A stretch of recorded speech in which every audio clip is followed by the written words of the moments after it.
Hello and welcome to my class. Good morning, dear students. With God's special blessing, let us begin our class. Civics Chapter 1, the Indian Constitution. First of all, we should understand what is Constitution. The Constitution of a country is a set of rules and regulations or provisions that describe the basic beliefs and values that the country is based on. The written rules and regulations, the set of written rules and regulations based on which a country is ruled is called constitution. Constitution क्या होता है कि एक set of written rules and regulations है जिसके आधार पर देश को चलाया जाता है, देश को रूल किया जाता है. जैसे कि अगर आप आपकी स्कूल डायरी देखें तो वहाँ पे बहुत सारे रूल्स एंड रेगुलेशंस लिखा हुआ है. और उस रूल्स एंड रेगुलेशंस को आपको फॉलो करना पड़ता है, आपको और मुझे फॉलो करना पड़ता है. और ऐसा क्यों है? क्योंकि नहीं, अगर ऐसा नहीं होगा तो there will be lot of disorder and indiscipline. That is why it is very important for us to have rules and regulations to live a civilized life.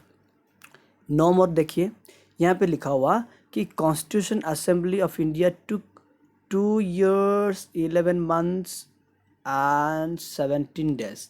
अच्छा, ये 17 days का फैक्ट चेक करें तो ये 18 होना चाहिए. ओके, 17 days की जगह में कितना होना चाहिए? 18 days होना चाहिए. क्योंकि ना आपका दिसंबर 1946 को कॉन्स्टिट्यूशन ड्राफ्टिंग शुरू हुआ और ख़त्म कब हुआ? नवंबर 26, 1949. अगर इसको हम कैलकुलेट करें तो ये इसमें जो इन्फॉर्मेशन दिया है वो आ रहा है, लेकिन बीच में क्या है, एक 1948 ये आपका लीप ईयर जिसमें क्या हुआ, 1 day इज मोर. सो ये 1 day जब हम ऐड करते हैं तो ये कितना होता है? 18 days. So that means 18 days होना चाहिए. ठीक है. Now we'll see importance of our constitution. कि कॉन्स्टिट्यूशन का क्या महत्वपूर्ण है, यानी क्या इम्पोर्टेंस है. Our constitution contains valuable information regarding the structure, organs, duties and responsibilities of the government. सबसे पहले तो हमारा गवर्नमेंट का क्या स्ट्रक्चर है, कितनी ऑर्गन्स है गवर्नमेंट में, गवर्नमेंट का क्या ड्यूटी है, क्या रेस्पॉन्सिबिलिटी है, ये सारे चीज़ के बारे में कॉन्स्टिट्यूशन में बहुत ही अच्छी तरीके से लिखा हुआ है. That's why the constitution is very very important. Our constitution regulates, second point, our constitution regulates the relationship between the various organs as well as between the citizens and the government. कि हर एक organ, जैसे यहाँ पे हम organ की बात करें तो जैसे एग्जांपल है लेजिस्लेचर, जुडिशियरी एंड एग्जीक्यूटिव. ये तीन ऑर्गन के क्या क्या कौन से ऑर्गन का क्या काम है, इसको अच्छी तरह से कोऑर्डिनेट करने में ये मदद करता है. और साथ साथ गवर्नमेंट, स्टेट गवर्नमेंट और सेंट्रल गवर्नमेंट के बीच में भी ये कोऑर्डिनेशन करने के लिए ये दोनों चीज़ को, दोनों ऑर्गन्स को ये रेगुलेट करके अच्छा रिलेशनशिप बना के ये देश को आगे बढ़ाने में मदद करता है. The third point is the constitution has a system of check and balance. Very important, the system of check and balance. This prevents the misuse of power vested in the government. देखो, जैसे हम अगर 3 organs of the government की बात करें, legislature, judiciary, executive, अगर कोई भी अगर ऑर्गन और ज़्यादा से ज़्यादा पावर मिसयूज़ करने के लिए कोशिश करता है तो दूसरी ऑर्गन के पास ये दूसरे एक पावर होता है कि वो उसको चेक करता है. तो चेक एंड बैलेंस सिस्टम हमारा कॉन्स्टिट्यूशन में है, जिसके वजह से क्या होता है कि nobody can misuse the power. Suppose judiciary gives a illegal verdict against someone, but then that can be checked by the other governments or by the central government. That's how we can see that there is a check and balance system in a constitution which prevents the misuse of power. Okay, the next point is, because India has a diverse population, it is important to protect the rights of the minorities. बहुत important बात है, हमारा देश में बहुत सारे minority ऐसे भी हम जानते हैं. डॉक्टर आम्बेडकर जो कि ड्राफ्टिंग कमेटी का चेयरमैन था, वो खुद एक ST कैटेगरी से आते हैं. तो इसलिए वो जानते थे कि हमारा देश में जितने बहुत सारे जो एससी और एसटी से जो माइनॉरिटी ग्रुप्स है और दूसरे रिलीजन का, अगर रिलीजन के आधार पर भी देखें तो अलग अलग धर्म का जो लोग है उनको प्रोटेक्ट करना बहुत ज़रूरी है। और इस चीज़ को हमारा कॉन्स्टिट्यूशन लीगली इसको सपोर्ट करता है। तो next one is our constitution also guarantees certain fundamental right to the citizens in order to protect them against any injustice by the government. तो इस तरीके से हम देखते हैं कि there are 6 fundamental rights. How many? 6 fundamental rights given to the citizens of our country. और ये fundamental rights nobody can snatch. Only in case of national emergency only ये fundamental rights और violate फंडामेंटल छीना जाता है, लेकिन fundamental rights छीना जाता है, लेकिन ये 6 फंडामेंटल राइट्स और हर एक सिटीजन्स को इनजस्टिस से ये बचाता है। So this is our constitution also provides 6 very very important fundamental rights which increases the dignity and respect of the citizens of our country. Now we will see the next topic, that is India's constitution. India's constitution. India has its own constitution. Our constitution came into force, very important line. Our constitution came into force on 26 January 1950। ऐसे तो 24 तारीख 24 जनवरी को सारे members ने इसके ऊपर sign कर दिया था, लेकिन 26 जनवरी 1950 को जिस दिन हम गणतंत्र दिवस यानी रिपब्लिक डे मनाते, उस दिन हमारा देश का संविधान को एनफोर्स यानी लागू किया गया था। Our constitution was prepared after a thorough study of constitutions of various countries. Many good ideas were borrowed and included in our constitution according to the need and condition of the people of our country. हमारा देश का परिस्थिति को देखते हुए अलग अलग देश का कॉन्स्टिट्यूशन को बोरो करके हमारा देश का संविधान को बनाया गया। लेकिन हम ऐसे नहीं कह सकते कि it is a mere borrowing of the constitution of different countries. No, we can not say like that. इसके ऊपर बहुत थरो स्टडी किया गया and near about 3 years, near about how many years, near about 3 years, याद रखना 2 years 11 months 18 days हमारा constitution को draft करने में टाइम लगा था। तो that means the members of the Constituent Assembly, they had taken a long period of time. They pondered over it, they thought over it, they were nicely planned over it, and they drafted the constitution for our country. तो constitution एक तरह का हॉली book है। सबसे पहले जब हम ये देश के बारे में सोचते तो हमारा धर्म बाद में आना चाहिए, और ये कॉन्स्टिट्यूशन जो है हमारा होली स्क्रिप्चर होना चाहिए, ताकि हमारा देश में हार्मनी और पीस और ट्रैंक्विलिटी मेंटेन हो सकता है। नंबर देखिए, Indian constitution is the longest written constitution. Very important, GK में ये आता भी है। Indian constitution is the long written constitution. Okay, और इसमें कितनी आर्टिकल है? 448 आर्टिकल, 395 मेन है, 49 सब आर्टिकल्स है, 12 शेड्यूल्स है, और यहाँ पे नहीं दिखा हुआ 22 पार्ट्स है। हाउ मेनी पार्ट्स है? 22 parts. Okay, the need for laws. अच्छा, ये कानून का क्या जरूरत है? Why there is a need for laws? अच्छा, आप सोचिए कि कोई गेम आप खेल रहे हैं, उसमें कोई रूल्स ही नहीं है, क्या आपको अच्छा लगेगा?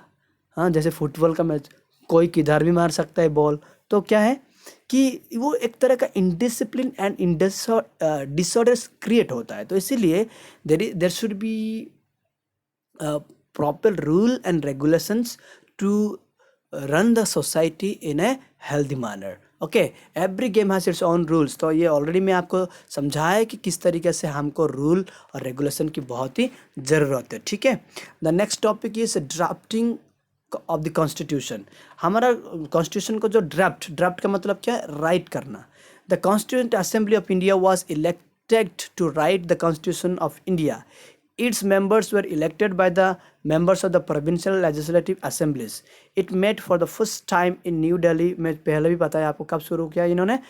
9 December 1946 when India gained independence. The Constituent Assembly served as the first parliament. On 29th August 1947, a drafting committee was set up under the chairmanship Dr. B.R. Ambedkar to prepare a draft constitution for India. तो क्या है कि 9 दिसंबर 1946 को drafting शुरू हुई और 29 अगस्त 1947 जब 15 अगस्त को हमारा देश को आज़ादी मिला, तो उसका कुछ दिन के बाद 1947 29 अगस्त को एक कॉन्स्टिट्यूशन का ड्राफ्टिंग कमेटी बनाया गया, जिसका चेयरमैन कौन था? Doctor B.R. अम्बेडकर थे। Okay, the next is the constituent assembly took almost 3 years। इसका मतलब मैं आपको बता दिया 2 years 11 month और कितना 18 days, ठीक है, 18 days। The constitution and the rule of law. Our constitution established a rule of law in India, i.e. violation of these laws was made punishable and no one was above the law। That means क्या है कि हमारा देश में कानून सबके ऊपर है, चाहे कोई भी हो, but the rule there should be the rule of law।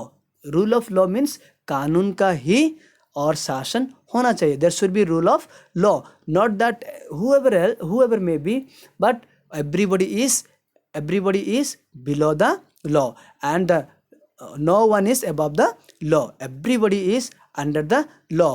Anybody who violates the rules and regulations written in the constitution, they commit a punishable offense। So that is a punishable offense, they are worthy of getting punishment। Irrespective of caste, gender, class, creed, all are equal in the eyes of the law। In the eyes of the law, कानून के सामने सब बराबर है। और कानून के सामने ऐसा नहीं है कि कास्ट देखा जाएगा, क्लास देखा जाएगा, कि कौन सा जेंडर है, कौन सा क्रीड का, कौन सा धर्म का है, वो कुछ भी नहीं देखा जाता है। All are equal in the eyes of the law.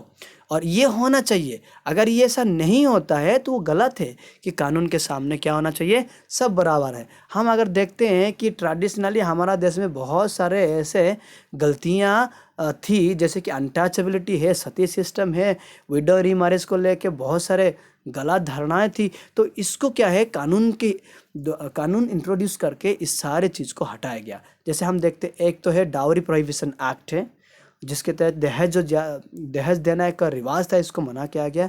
Schedule tribe को कैसे प्रोटेक्ट करना, एक एक्ट बनाया गया। एम्पावरमेंट ऑफ माइनर स्कैवेंजर्स, और गंदगी को साफ करना किसी पार्टिकुलर कम्युनिटी का काम है, ऐसा करके कोई जो रूल था और कोई रिवाज था और कोई प्रथा था, इसको दूर किया गया। और द बॉन्डेड लेबर सिस्टम, की मज़दूर को बस काम करवाया जाएगा और उसको कोई इतना उसके बारे में सोचा नहीं जाता था कि उसको कोई तनख्वाह नहीं मिलता था। ये सारे जो चीज़ें गलत है और इसका भी एक्ट बना। Protection of human rights act, disability के लिए भी बहुत सारे एक्ट है। Mizoram liquor total prohibition act की और इसमें क्या है कि हर एक स्टेट में और जो अल्कोहल को लेके कानून खुद अपनी स्टेट बना सकती है कि कंजप्शन ऑफ अल्कोहल और liquor it is a very harmful to us. लेकिन लोग इसको समझते नहीं, तो इस चीज़ को कानून बना के इसको एक स्ट्रिक्टली फॉलो किया जाता है, जिसमें क्या है हमारा सोसाइटी को एक अच्छा सोसाइटी हम बना सकते हैं। The next is laws and societies. Without laws, very important है, without laws can ever live peacefully और no state can even function smoothly. Very important कि बिना कानून और कानून के बिना कोई भी सोसाइटी आगे नहीं बढ़ सकता है और पीसफुली फंक्शन स्मूथली नहीं कर सकता है। इसलिए कानून बहुत ही ज़्यादा इम्पोर्टेंट है। और एक इम्पोर्टेंट लाइन है, the rich and the poor are equal in the eyes of the law.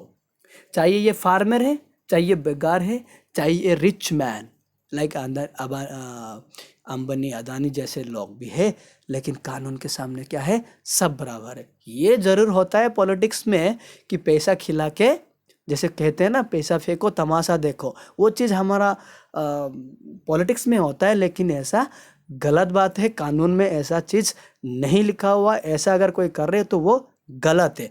लेकिन it is written here both the rich and poor they are equal in the eyes of the law. कानून के सामने चाहे गरीब है चाहे अमीर है, सब बराबर है। और ये हर तरह का लोगों को इक्वल अपॉर्चुनिटी और एक जैसे देखना चाहिए। ओके, तो अभी हम देखते हैं laws and dissent. What is the meaning of dissent? Dissent का मतलब डिसएग्रीमेंट। डिसेंट का मतलब क्या है? डिसएग्रीमेंट। अच्छा, कितने सारे कानून देश में बनता है और लोग उसको प्रोटेस्ट करते हैं। क्यों करते हैं? क्योंकि ना वो डिसएग्री करते हैं। जैसे बीच में बहुत सारे प्रोटेस्ट चल रहा था देश भर में, हम आप देखा होगा कि एनआरसी एनपीआर इसको लेके, वो नेशनल रजिस्टर्ड सिटीजनशिप, इसको ये सारे कानून, इस ऑफ कोर्स ये और कानून नहीं बन चुका है, लेकिन लोगों का एक प्रेडिक्शन है कि ऐसा बन सकता है जिसमें कि हम लोगों का नागरिकता पूछा जा सकता है। तो इसलिए पूरा देश भर में क्या है, प्रोटेस्ट था, क्योंकि ना लोगों को लगता था कि ये कानून हमारे लिए फ़ायदा विषय नहीं होगा। ऑफ कोर्स ये whether it is profitable or non profitable we cannot decide, but when people they disagree some of the rules and regulations framed by the government or the legislative assembly or the legislature, it is actually it is protested. When people are not agree, people protest. Okay, and याद रखना, जब fundamental rights हमारा violate होता है, directly we can approach to the Supreme Court. किसको approach कर सकते हैं? Supreme Court. Fundamental rights, 6 fundamental rights अगले क्लासेस में अगले क्लास में आप रीड करोगे। जैसे क्लास 9th में 6 फंडामेंटल राइट, एक एक फंडामेंटल राइट्स को हम अच्छी तरह से देखेंगे। तो हाउ मेनी फंड, आपको पास ये इतना याद रखना, देयर आर 6 फंडामेंटल राइट्स। पहले 7 था राइट टू प्रॉपर्टी, ये एक फंडामेंटल राइट था, लेकिन ये फंडामेंटल राइट को क्या है, इसको और फंडामेंटल राइट से हटाया गया। ओके, नाउ खेड़ा अपराइजिंग, ये बड़ी इंपॉर्टेंट, मैं आपको बहुत शॉर्टली आपको बता देता हूँ। खेड़ा ये गुजरात में एक जगह है और ये क्लास 10th में बहुत इंपॉर्टेंट ये एक क्वेश्चन आता है क्लास 10th में। खेड़ा सत्याग्रह, इसमें लिखा हुआ खेड़ा सत्याग्रह। खेड़ा सत्याग्रह क्या है कि यहाँ पे ये कब की बात है कि 1918, मतलब कौन रूल कर रहा था? British. India was ruled by the British. When India was ruled by the British during this period of time, Kheda district of Gujarat, here a very terrible famine means अकाल यहाँ पे आया। तो when there was a famine, but the Britishers were unkind towards the Indians. They exploited over them and they forced them to pay high amount of taxes. So these people were really poor farmers. They were not having money. They were struggling to survive, and that's why they revolted against this kind of severe decisive policy of the British.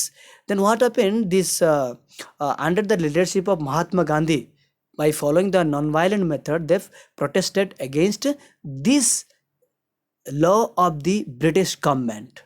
Okay, this law of the British government. What type of law?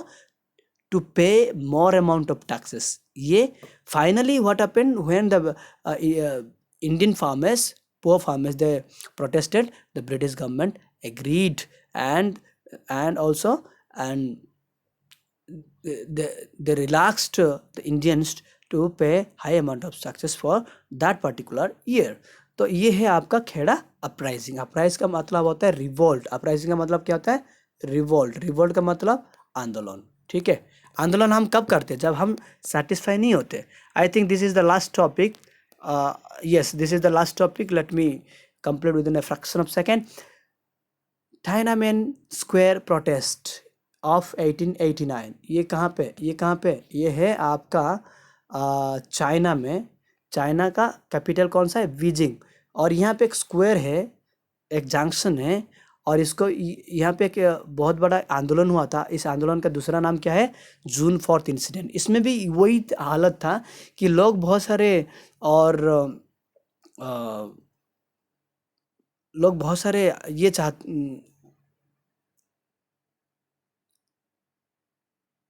just wait for a while, for sorry for interruption. Yes, let me read and make you understand. Yes, वहाँ पे बहुत सारे लोग इकट्ठा होकर demonstration का मतलब आंदोलन कर रहे थे। और आंदोलन करने का क्या है? एंटी करप्शन गवर्नमेंट ऑफिशियल, कि वहाँ पे बहुत सारे करप्शन हो रहा था। वहाँ पे बहुत सारे करप्शन होने की वजह से लोग इकट्ठा होकर और गवर्नमेंट के अगेंस्ट में वो आंदोलन कर रहे थे, ताकि वहाँ पे बहुत सारे वो जो करप्शन हो रहा है उसको बंद किया जाए। लेकिन क्या हुआ? और ऐसा नहीं हो रहा था, तो इसलिए बहुत सारे लोग इकट्ठा होके फॉर नेक्स्ट सेवरल वीक्स, कुछ सप्ताह तक उन्होंने क्या किया, डेमोन्स्ट्रेशन किया।